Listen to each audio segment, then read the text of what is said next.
Roll call, please. Mr. Fitzpatrick? Here. Mrs. Lynn? Here. Mrs. Guerrero-Numer? Here. Dr. Huntington? Here. Mr. Coffey? Here. Mrs. Stiff? Here. Mr. Kennedy? Here. All right, please stand for the pledge.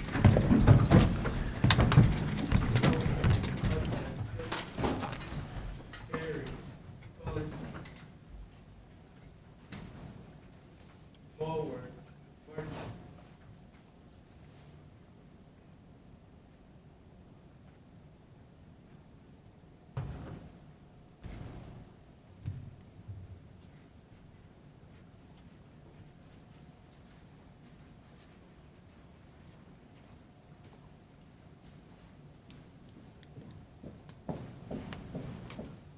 Hold guard.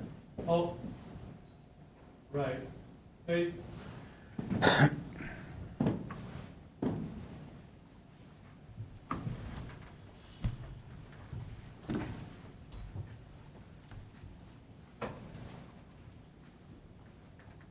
Place. Colors.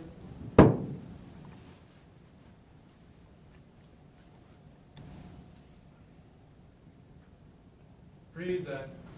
Arms. Allegiance to the flag of the United States of America and to the republic for which it stands, one nation, under God, indivisible, with liberty and justice for all.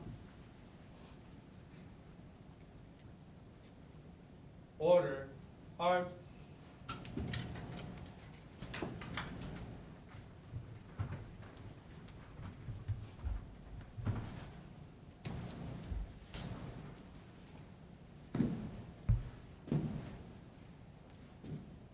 Outward. Face. Forward. March.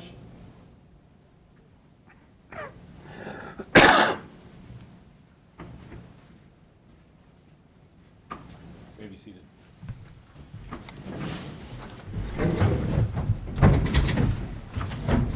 All right, big thanks to our JROTC. They always do a phenomenal job. I would like to welcome all of our visitors and guests, both in person and on live stream. But before we begin our meeting tonight, I ask you to please join me in a moment of silence for Sergeant Jose Duenas Jr., a proud 2017 graduate of Joliet Central High School, was one of the forged soldiers who was tragically lost during the U.S. Army training accident while on deployment in Lithuania on March 25th, 2025. Sergeant Duenas faithfully served our country for over 7 years. He was assigned to the 5th Squadron, the 7th Cavalry Regiment at Fort Stewart, and previously served with the 1st Infantry Division at Fort Riley in Kansas. A graduate of both the Army Basic Leader Course and the Tracked Vehicle Recovery Operations Course. He was proudly deployed in Poland in 2021 and then in Germany in 2022. Sergeant Duenas is survived by his loving wife, Kay, and their 1-year-old son. We honor his dedicated service, his profound sacrifice, and the legacy he leaves behind. Please join me now in that moment of silence.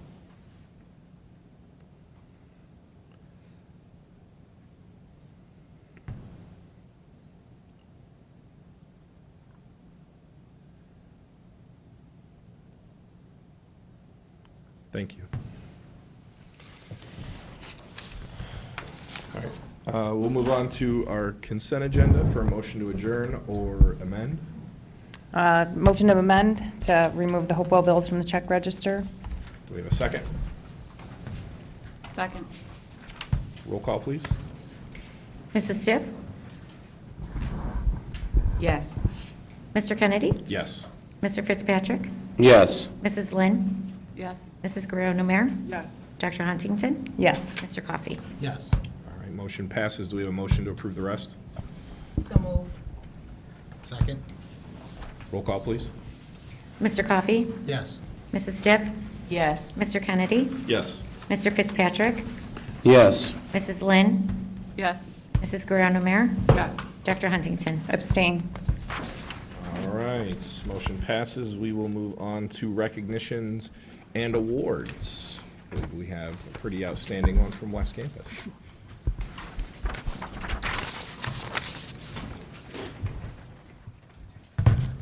Good evening. I am so honored to be here this evening to recognize one of our phenomenal teachers at Joliet West. And just to share a little bit of information before I call her name, Mrs.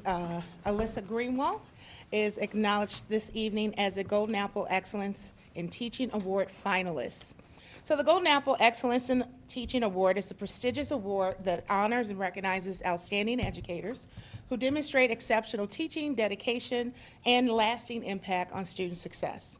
The selection process begins with a nomination from a student, a parent, or a colleague, and possibly a community member. Teachers cannot self-nominate.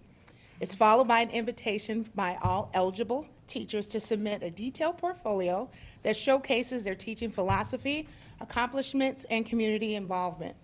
A review committee then evaluates their submissions based on classroom effectiveness, student engagement, and professionalism. All finalists undergo classroom observations on campus and interviews that include students, parents, administrators, as well as colleagues, before a select few are named award recipients. We are thrilled this evening to share that out of 470 nominations, Ms. Alyssa Greenwald is one of 30 educators who have been named finalists for the Golden Apple Excellence in Teaching Award.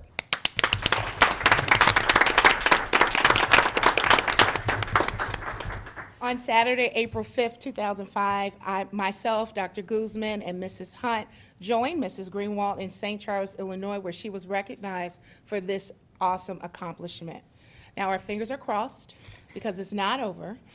If she moves on to the next phase, which is to be a recipient of the 2025 Golden Apple Award, she will be surprised at Joliet West and then provided by Northwestern University a generous sabbatical for the spring. Each recipient also receives a $5,000 cash award, as well as because she will become a fellow of the Golden Apple Academy of Educators, and it's a community of educators who play an important role in preparing the next generation of teachers in the Golden Apple Scholars and Accelerated programs. We are so honored to have Mrs. Greenwald as a part of our staff at Joliet West. Can you please come forth? This is the beautiful plaque that she was presented on April 5th.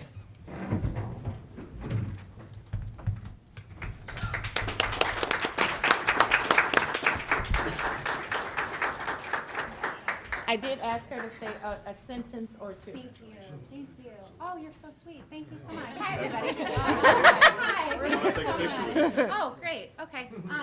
Can I say a little thing? Yes. Okay, perfect. Okay. Right into the microphone. Okay, oh, into the microphone, okay. Hi, everybody. Teaching in front of my classroom and speaking in front of my classroom, a lot more comfortable with that than I am this way, but I'm so happy that everybody is here. This is the best district in the world. I will say it as loud as I can to as many people as I can. We have the best students in the world. We have the best staff in the world. It is an honor and a privilege to work in this district every single day. I also hope that you understand that anytime this district calls me to serve, I try to answer with my whole heart. Thank you for trusting me. Thank you for trusting me with the best humans in the world. Trying not to get too emotional up here, but spotlight is not my thing, but I hope you know how much of an honor this is and how much I hope that I'm making all of you proud. Our students are behind me every step of the way. They make me brave. I hope they make you brave too. We are going to leave this world better than it was given to us. I promise you.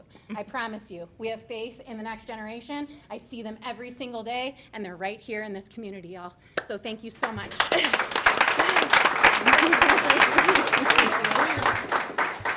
No idea where I'm going. Oh, in the middle now. Okay.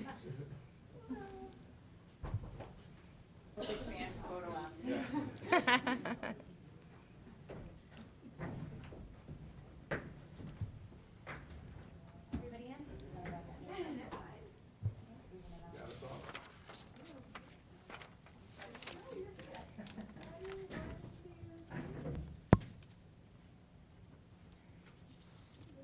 Thank you so much, everybody. Thank you. Perfect. Thank you, everyone. Thank you. I appreciate you. Thank you.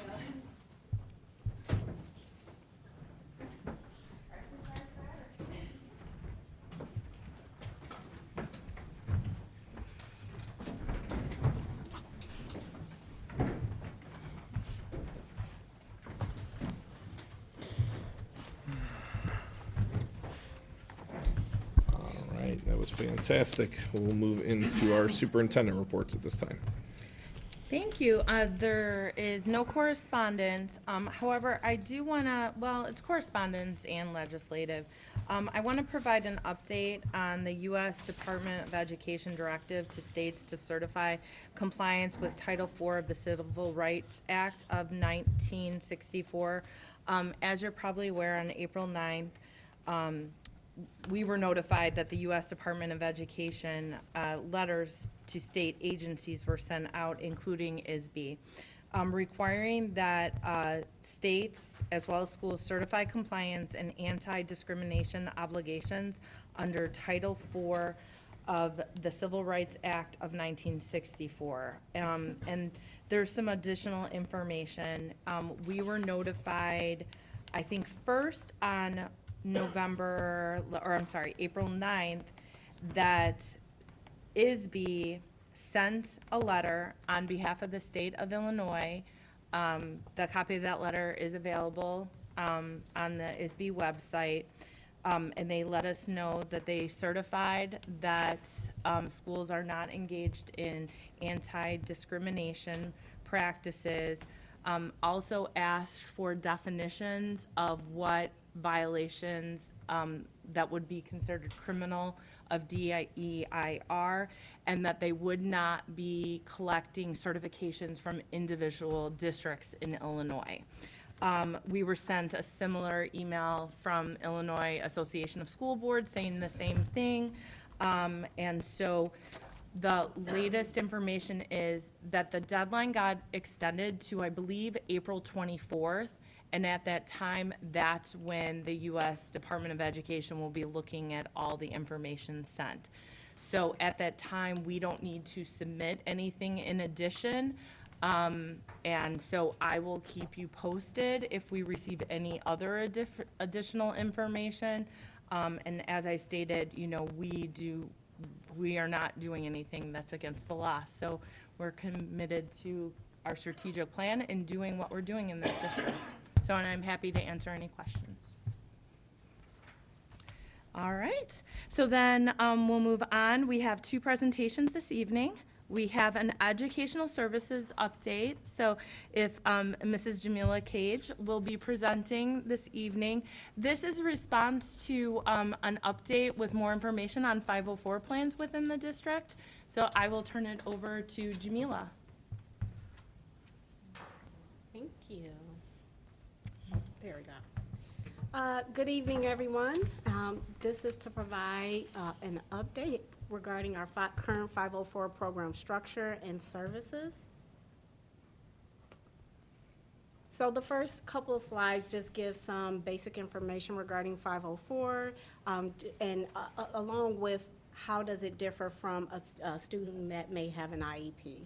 So you're looking at students with 504 who receive accommodations, and that one difference underneath the IEP, you have students who receive that specially designed instruction in order to support their needs. Within Section 504, this is just showing the three areas we look at when considering a student's need for a 504 plan. So the school psychologist, when evaluating along with the team collecting data, they look in these areas. If there is a need, then they look at building out a plan in those areas in which that student has a need.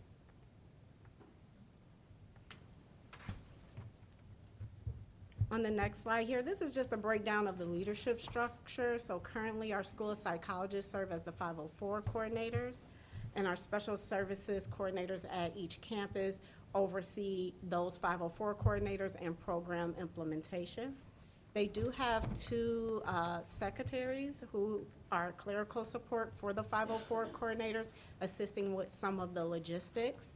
And then the school counselors are the case managers for 504s. The next slide really goes into more depth about the responsibilities under each one. So with the school counselors as a case manager, they are there assisting to answer teacher questions, parents' questions concerning the current 504. They attend the 504 meetings.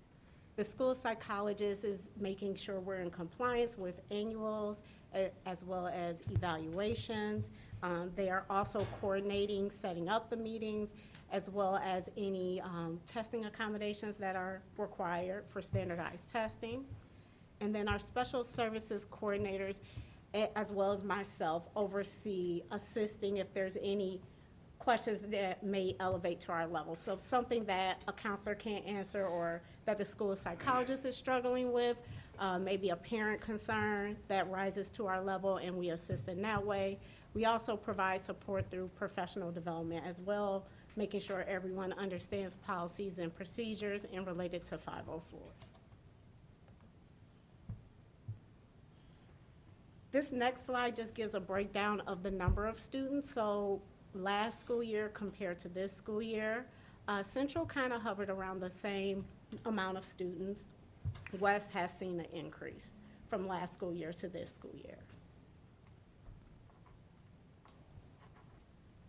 Lastly, well, the last few slides are just giving you a breakdown of the various supports, and I think the key thing to point out here, most common supports are in the areas of test accommodations, medical plans, and social work support, so seeing that need for that SEL.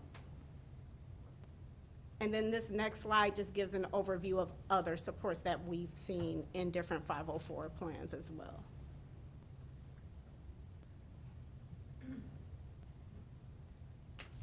Any questions? I have a couple. Yeah. Jamila, does, sorry. Does all counselors carry a caseload? It is, so counselors' caseloads are alpha slice, so yes, most counselors would have a number of students on their caseload. I guess it just depends on if we have 200 kids with a 504 plan, and then based on that alpha slice. And do they get any professional development in special ed to help support them in case management?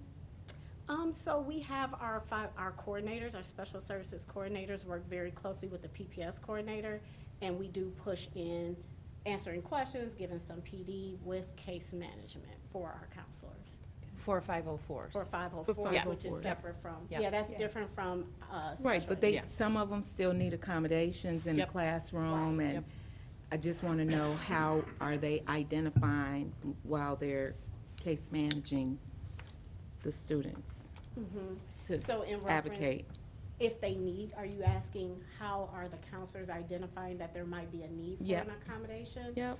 So when the team comes together, or if the counselor is hearing from teachers like, hey, this student looks like they need more time, and in conversation with the parents, and then that should be brought forward to that annual review, or a parent can request a meeting, a staff member, a counselor can request a meeting. And then at that meeting, they should be looking at the data overall to see, is it just happening in math? Is it happening in math and reading? Is this an overall accommodation need? And so at that meeting is where they kind of dive in and decide, is this an appropriate accommodation that we're seeing is a need with parent input?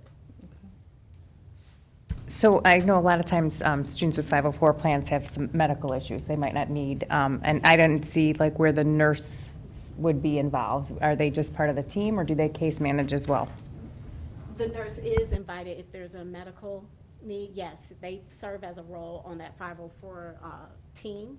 And also, if you look under other services and supports, nurse access, sometimes if there's something specific to the medical need, they may need to have special passes to go to the nurse and things of that nature. But yes, the nurse is involved.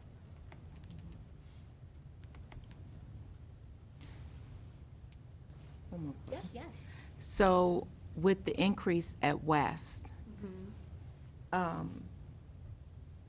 that means that the counselors' caseloads increase as well? No, so Right. so there's two things, and correct me if I'm wrong. Students are broken up by alpha spread with counselors. That's the counselor's caseload.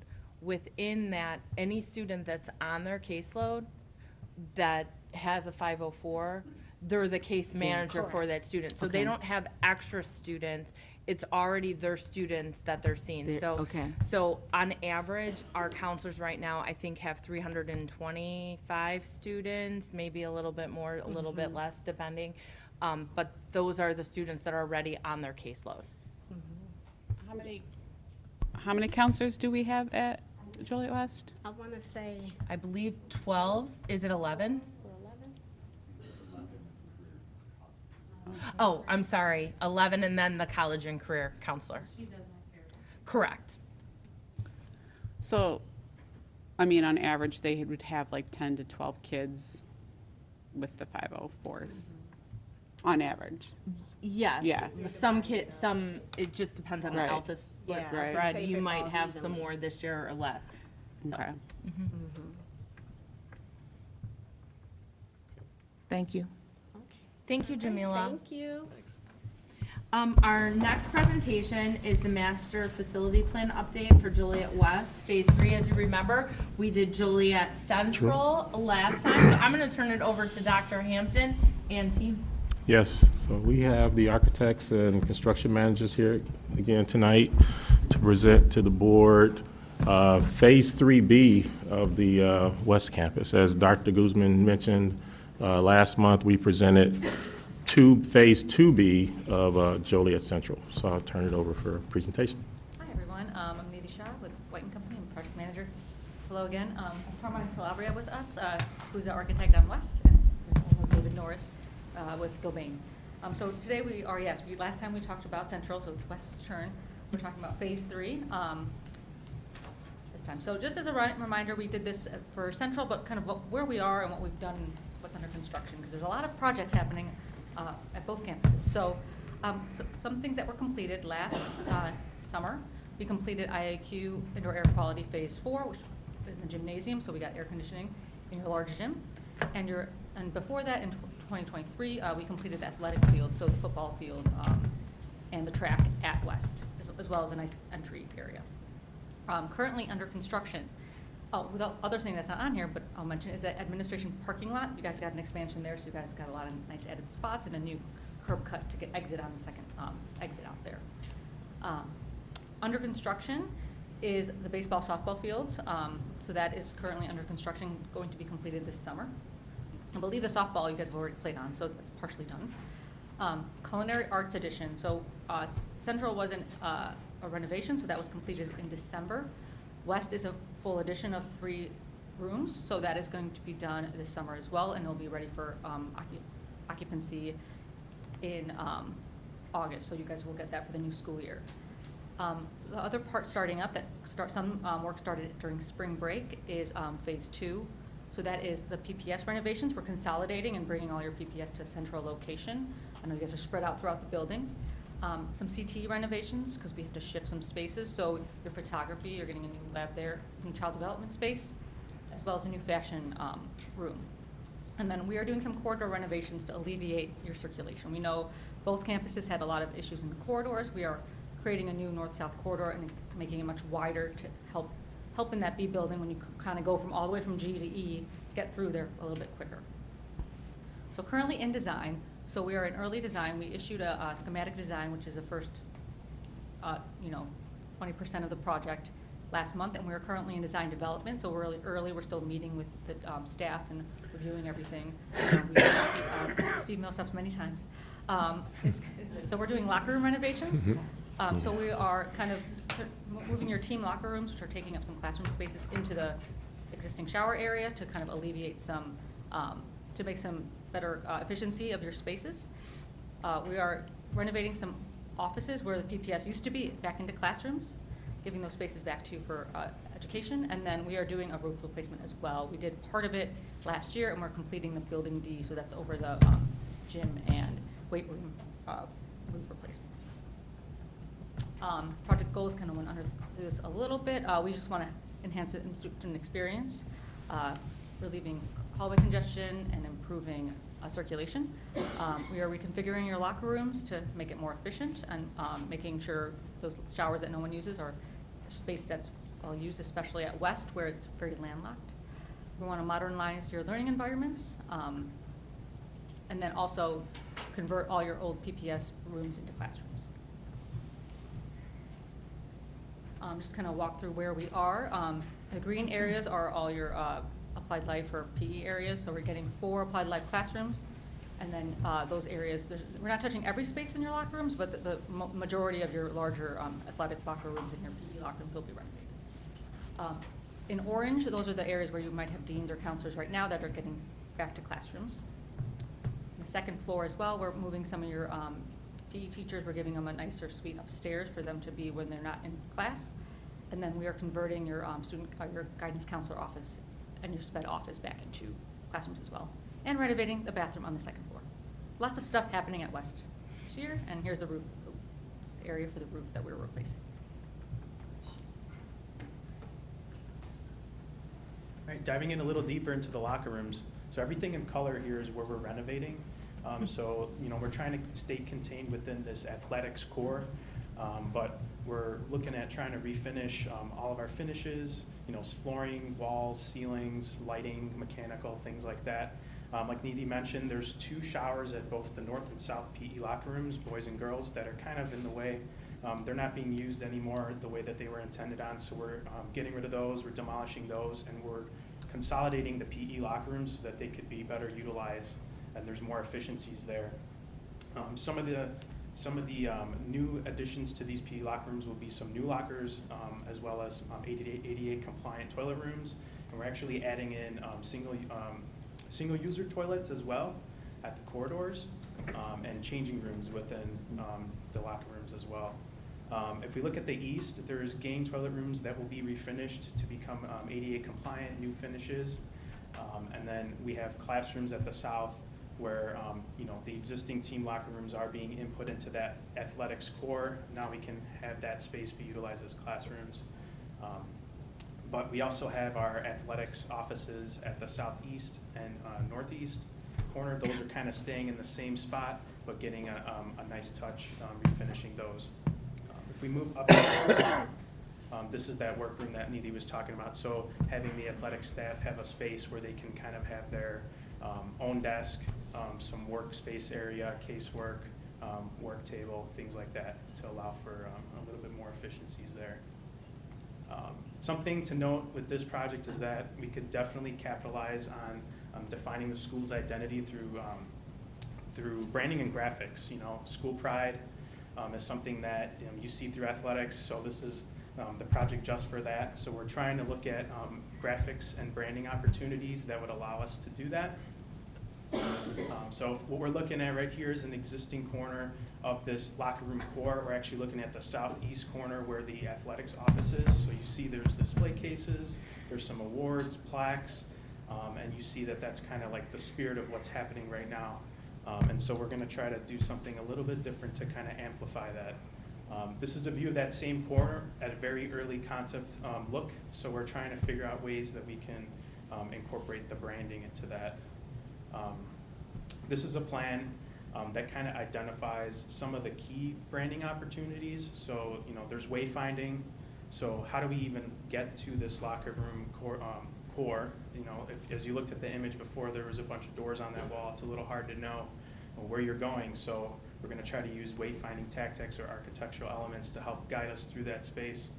We have digital wall graphics that could be utilized. So we're showing where those areas could be.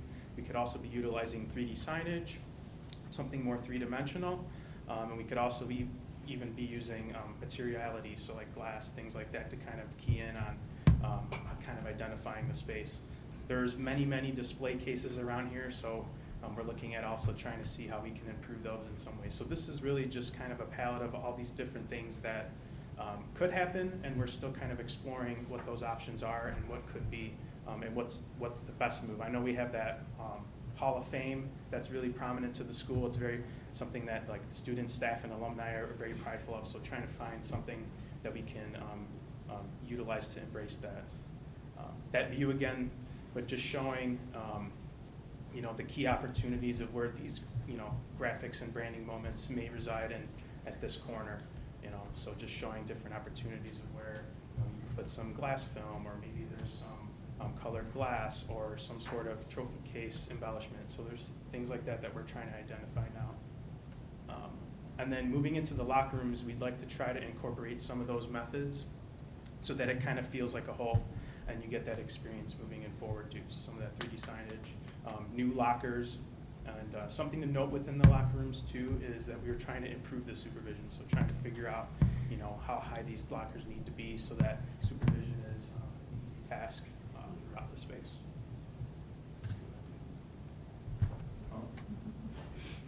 I'm prepared. Okay. No technology problems. As before, and there's a lot of moving pieces in Phase 3 at West. So we've broken out the schematic design estimate into 4 groups of projects to help us control costs as we move forward and all the other additional estimates that we need to do. So we broke this out into the locker room area, the applied life renovations, the classroom and toilet room renovations, and then the Area D roof. This summer, we're actually starting the D roof, the south gym and the middle section. This bid will include the remaining part of the D roof.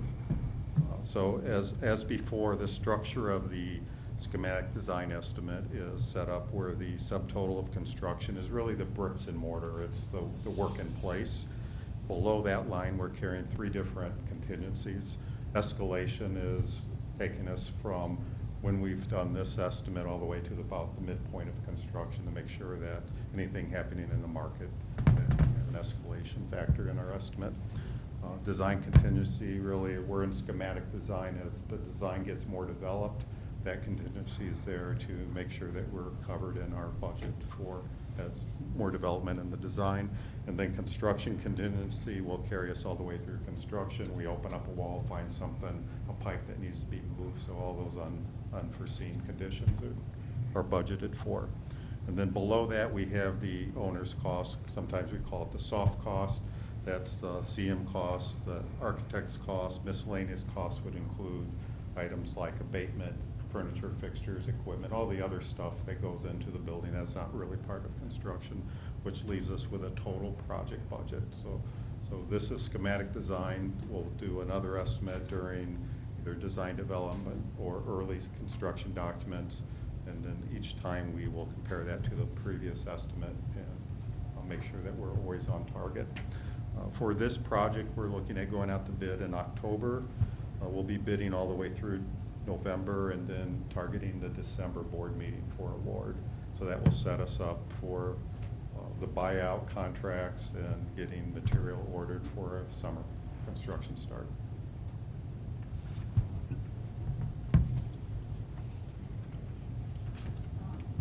Just to give update on the plan in general. So we kind of updated, this is the long-range plan that we presented, I think, 2 years ago. And we've always talked about the long-range plan as a living document. It's a roadmap. It might shift. So there have been some things that kind of shifted around based on the need and the deeper conversations. Because when we did this long-range plan, it's really high level. So when we kind of start talking about really what's in the building, what needs to get done, and with a changing environment, it's always something that shifts. So we wanted to kind of provide that update. We knew up to phase 4 is what we're really aiming to do, and the other phases are still there, but we're really targeting up to phase 4. And throughout this, we have updated the budgets based on what was bid, what the latest estimate is, and other situations. So for West, phase 1 is in terms of what the long-range plan had was the parking lot upgrade. So we did part of that during the administration portion. The rest of the parking lots will be done later because we are doing a student center addition that would affect the parking lot. So that will be in phase 4. So there's some shifting happening that you'll hear throughout. So it might be a little confusing, but that's what we're trying to make it clear to you kind of how we're doing this. Phase 2, which we just talked about, is starting construction this summer, and that is the corridor cut-in, the PPS consolidation, and some CT renovations. Phase 3, which we just presented, is applied life renovations, roof, and classroom renovations. Phase 4, which is exciting, the portion is the student center addition and renovation. So we did do a really early concept level design last year, and that this number is updated based off that concept design that we did meet with the West team on to get a little bit more input. We will start that back up this upcoming fall, and it will go out to bid next year for the following year. So 2027 is when that construction will begin. Central, so we did, phase 1 for Central was a Smith Link utility, so we started kind of some of that enabling work for that larger addition that attaches Smith to the main building. And then Van Buren Turn Lane was bid out. It will be completed with this upcoming summer. Phase 2 is a very long phase. It spans a lot of years, but Smith Link Addition, which is starting construction, we already started. You guys seen some of the masonry get cleaned up, so that's already beginning. It's really the big part of that. The second part is what we presented last month. So it is the first floor of the Smith renovation, the T&I Link Addition, and the first floor of T&I. So that completes phase 2. So that's kind of a 2-part phased project. But all those things will wrap up December of 2026. So all those projects complete at the same time in terms of construction. Phase 3 for Central is the second floor of T&I renovation and any exterior upgrades we might need to do in terms of window replacement. And that part, that's still being defined, and we'll start meeting about that next year. And then the next part of that is the PPS renovations. We're kind of doing parity, right? We want to make sure when we do PPS at West, we're also doing it at Central. And then phase 4 is applied life renovations. So we're doing locker rooms at West, so we need to kind of match that at Central, and as well as some more PPS renovations. And then just the main building, second floor renovations. We're moving them, admin, we need to turn those back into classrooms. So this is all through 2028 is when all of this kind of ends. So some of these phases might overlap with each other, but the end date for all of this is 2028. So, and the remaining phases are still kind of, Yeah. hasn't really shifted as much. Yeah. And currently, we are on target in terms of the budget. Just a reminder, a combination of our fund balance, and we delayed the sale of bonds because of our fund balance to about 2027. But working closely with our bond counsel in terms of the market and us being able to maximize our dollars. So just kind of depends on what happens. Potentially, we may go earlier or later, but we are watching the market. But as of actuals and estimates, we are on target to get through phase 4. So I'm assuming these are life safety bonds, not referendum bonds? Correct. Okay, thank you.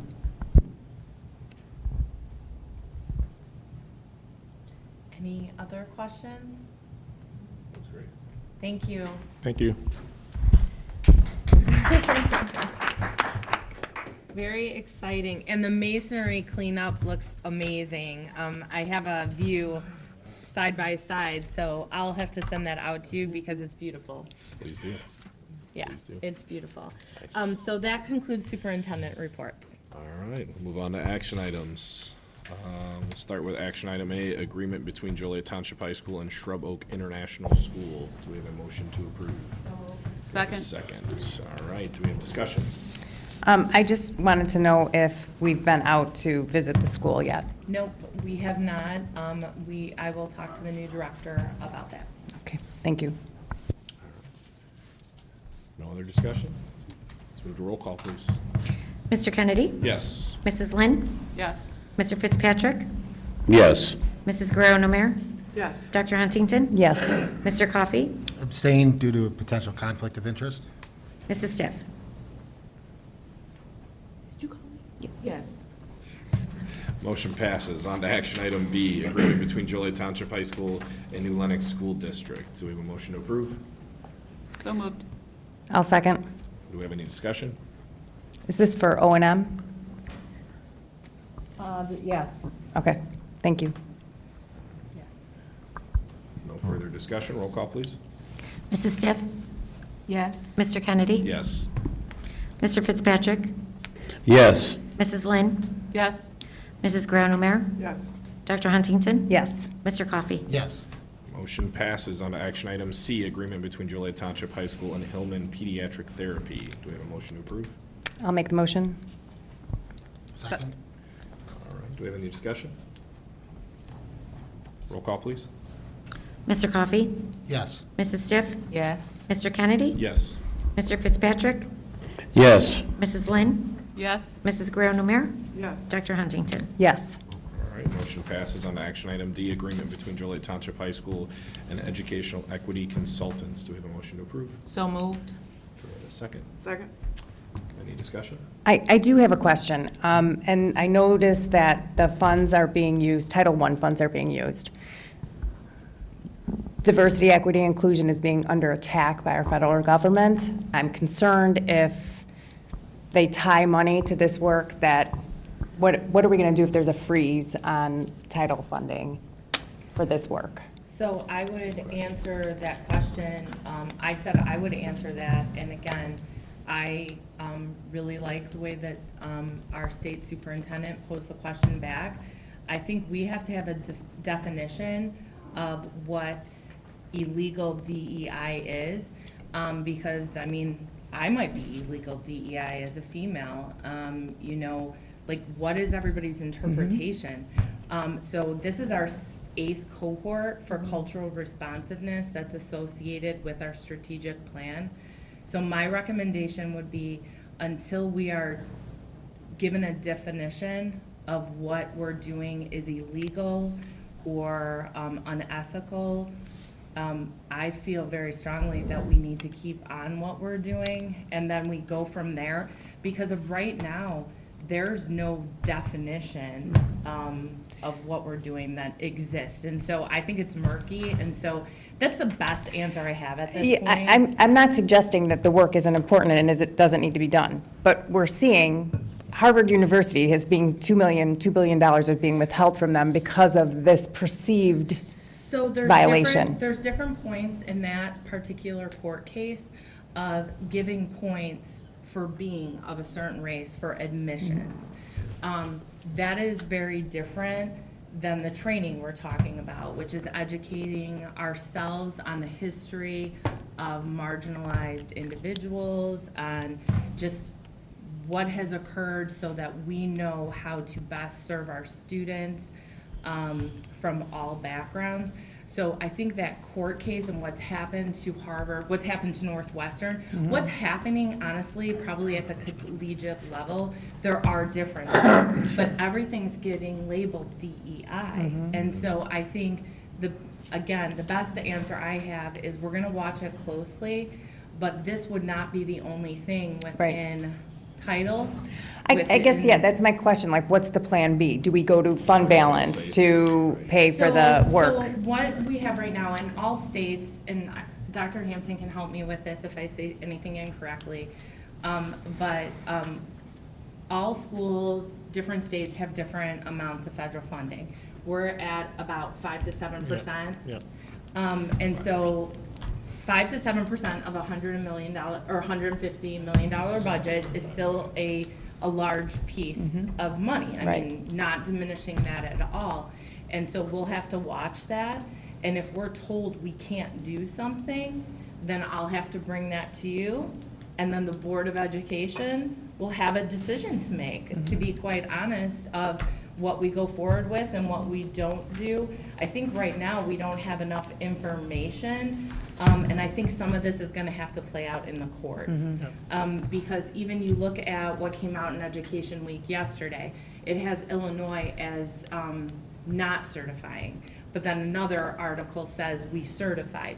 And so even the interpretation of Dr. Sanders' letter and what he said in that letter, I mean, he certified that the state of Illinois is not doing anything that would be considered against anything in statute. And so I think we'll have to wait and see. It's definitely something we're gonna watch very closely. And I mean, if the board feels we need to take a more conservative approach, then we'll do whatever the board directs us to do. I just wanted to feel confident that there's a plan B, there's options, like, you know, obviously. To fund it, right? Yeah. Yeah. That makes sense. We have the fund balance to fund cover it. it. I think for me, it's just more or less what comes out of the courts, because obviously if that occurs, attorneys are ready to go and appeal, right? So I think for us, it's just more or less, you know, this whole braiding and blending, right? Some planting and those types of things, so that if we decide to use local, right? And let's say, you know, it's appealed and we win through appeals, can we then Get that transfer money it back to yeah. title, right? So I think it'll be those types of things that we need to answer, but we'll have the fund balance to at least get through, say, next year, right? We have And 13 then, months of fund balance right. right now. And then make a plan from there depending on what Yeah. starts to come out the course. And we'll start to see this play out very soon with the colleges and universities too, so. Right. It is, though, I think, there are differences at the collegiate level. Sure. That are trying to be applied to us at the K-12 level. And so I think we're gonna have, well, not I think, we're gonna have to watch it very closely. So, it's a great question, and I know we're all looking very closely for the answer. Just want to put it on the radar, right? Yeah. Like something Oh, to consider and think absolutely. about. Thank you. Yeah, no, you're good. Good discussion. Any further discussion? Roll call, please. Dr. Huntington? Yes. Mr. Coffey? Yes. Mrs. Stiff? Yes. Mr. Kennedy? Yes. Mr. Fitzpatrick? Yes. Mrs. Lynn? Yes. Mrs. Guerrero-Numer? Yes. Motion passes on to action item E, agreement between Joliet Township High School and Legacy Fine Arts Incorporated. Do we have a motion to approve? So moved? Second? Any discussion? I just am very thankful that we have such wonderful partners, and this is an example of that, give our students additional opportunities beyond what's happening in the classroom. Absolutely. All right, roll call, please. Mrs. Guerrero-Numer? Yes. Dr. Huntington? Yes. Mr. Coffey? Yes. Mrs. Stiff? Yes. Mr. Kennedy? Yes. Mr. Fitzpatrick? Yes. Mrs. Lynn? Yes. Motion passes. Action item F, disposal of equipment request. Do we have a motion to approve? I'll make a motion. Second. Do we have any discussion?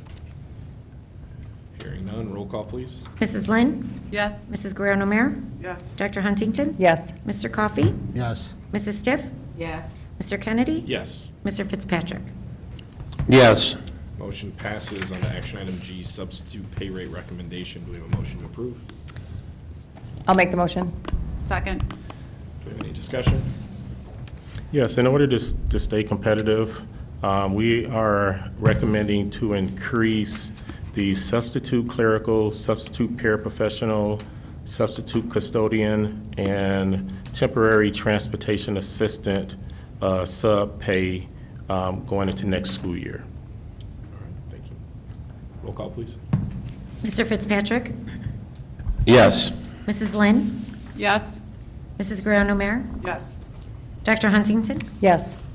Mr. Coffey? Yes. Mrs. Stiff? Yes. Mr. Kennedy? Yes, motion passes. On to action item H, personnel reports 1 through 12. We have a motion to approve. So moved. Second. Second. All right. Roll call, please. Mr. Kennedy? Yes. Mrs. Lynn? Yes. Mr. Fitzpatrick? Yes. Mrs. Guerrero-Numer? Yes. Dr. Huntington? Yes. Mr. Coffey? Yes. Mrs. Stiff? Yes. I just want to say, it's hiring season, so we have a lot of individuals we're hiring for next year. And with us this evening, we have a newly approved math teacher from Central, Elise Arriaga. Did I say that correctly? So she's here with us. I also want to say her mom's an educator, and she's right. I'm like, are you working for us too? So she no problem standing up and speaking. Yeah, right? So I thought that was awesome. Yep, she's already, that's what I thought. I'm like, are you working at Central too? Thank you and welcome. Thank you. We also have our new PPS coordinator at West, Gabrielle Garrett.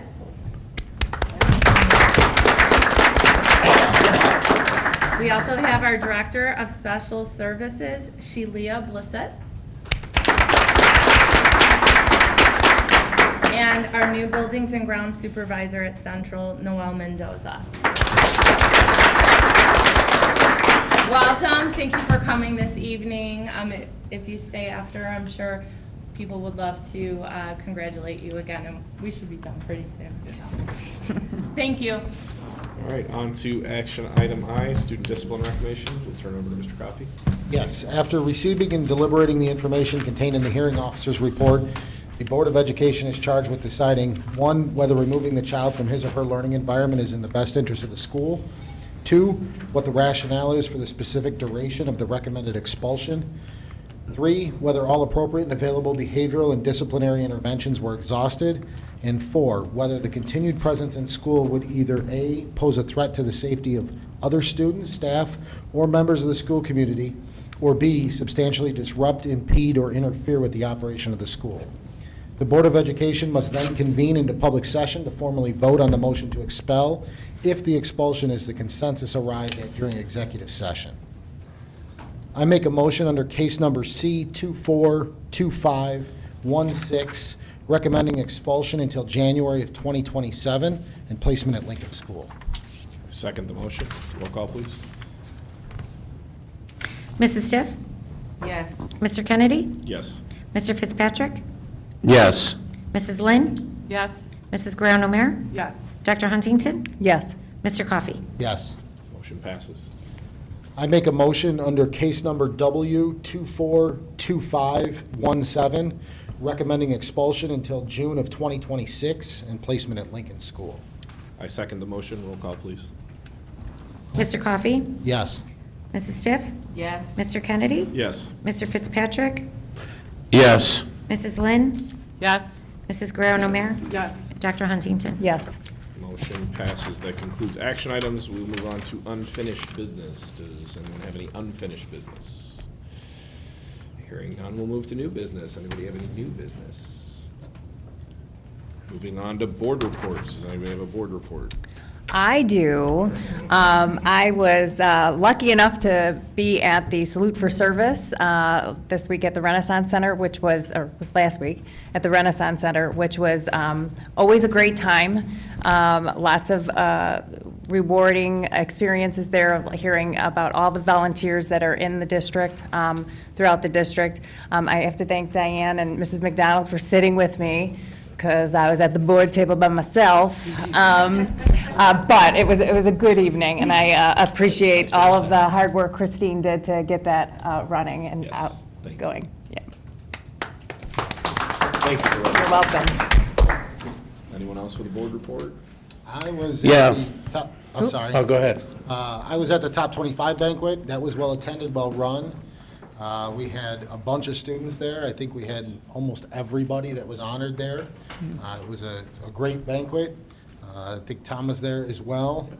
And this past week, I was not in DC, but in Springfield, advocating for Medicaid, Medicare, Social Security, and education with legislators as well. Nice, thank you. I just want to say thank you again for attending Salute to Service, because I was also in Springfield last week for Social Work Advocacy Day, for Child Advocacy Centers of Illinois Legislative Day, among other things. And Joliet Township High School was represented down there. Also, we had a former student who is now working in after-school programs for, I think it was the YMCA. It was just really cool to see so much representation by Joliet Township High Schools. I kept getting pictures and texts from Salute to Service from all my friends that have volunteered. So it looked really fun, and every year it's great. So thank you again for attending. Also, I just wanted to mention that April is Sexual Assault Awareness Month, and I'm grateful for our partnership with Guardian Angel Community Services. If you're able to, there's a whole month of activities, including Walk a Mile.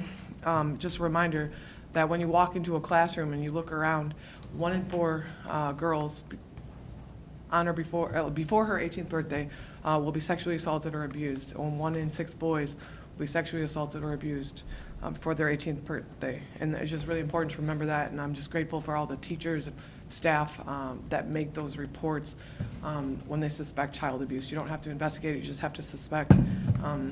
It makes a difference, and everything that we do as a district helps them. So thank you for that.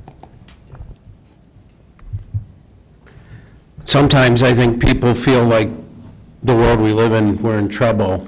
But after seeing the 75 smartest kids in Joliet, I think we're going to be okay. That's fair. Agreed. It was impressive. That's nice. Anybody else for the board report? Couple announcements. Yeah, moving on Is that to okay? announcements, yep. I know it was talked about, but I'd be remiss, the salute to service was wonderful. I want to thank Christine, Norris, Tanya. It takes a village and they do such a great job, so it was wonderful. I get to show up and talk for an hour. So they do a great job. And then also they had a wonderful gift. It's an umbrella. It's a JTHS umbrella. So find us at some point and get one if you don't have one, because they're awesome. Great idea from the team too. They were hits. So thank you. So that was wonderful. Also, the top 25 was wonderful. And I want to thank Mark Griglione. It's 17th year doing it. And yeah, we should. He's not here. But he does the fundraising for it and our service clubs, and just really great. And I'm glad that that has continued. And then I had our monthly meeting with the CED internship expansion program. So I think there's about 50 students placed so far. JT has 27 of them. So we're doing a really good job. Our students are doing a really good job because they are earning the positions. So I'll keep you posted on that, but that is fantastic. And then 2 dates upcoming. We have the CEO Trade Show on April 30th at JJC. That's at 5 p.m. Our students would love it if you would come and see the hard work that they did this year. And it's one of those events you just go, and it's not like from a certain time. So I think it's from 5 to 7, and you can just go and bounce around. We have 13 students that are there with their presentations. And then we also have Kermes, May 1st at Joliet Central. That is always a fun time. I believe Principal Hallahan will be dancing. You better. He Baila, will. baila, If baila. someone pulls him out, he'll dance. So, Baila. right? So that's at 4:30.